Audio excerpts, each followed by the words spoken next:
Bonjour et bienvenue sur CAD 3D Printing. Une impression 3D brute n'est pas toujours parfaite. Le post-traitement, c'est l'étape qui vient après l'impression 3D pour améliorer l'aspect, la solidité ou la finition de la pièce. C'est ce qui transforme le modèle 3D en véritable produit. Donc, différentes méthodes permettent de post-traiter les pièces imprimées.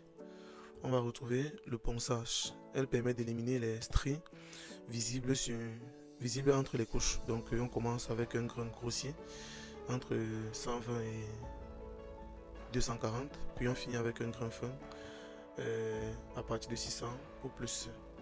Et pour les résines, il faut poncer toujours sous l'eau pour éviter la poussière toxique. Donc au résultat, on a une surface lisse et prêt à peindre.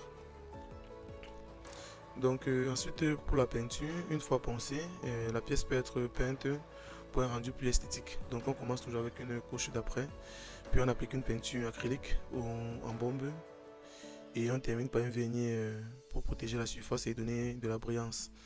Donc au résultat, on a une pièce personnalisée et un peu plus professionnelle.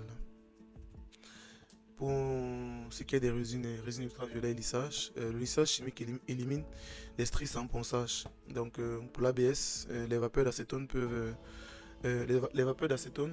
offrent un effet brillant et lisse. Voilà. Et pour le PLA, le PETG ou la résine, on peut appliquer une résine ultraviolet ou époxy. Et ce traitement renforce la résistance et donne un rendu haut de gamme, on peut dire. Elle supprime les stries également et renforce la résistance mécanique des pièces. Donc une autre méthode de post-traitement ici, c'est l'assemblage et le collage. Donc certaines pièces sont souvent imprimées en plusieurs parties, peut-être dû à leur taille. Donc il faut donc les coller pour les réunir ou pour réparer une cassure qui a eu lieu sur une pièce imprimée.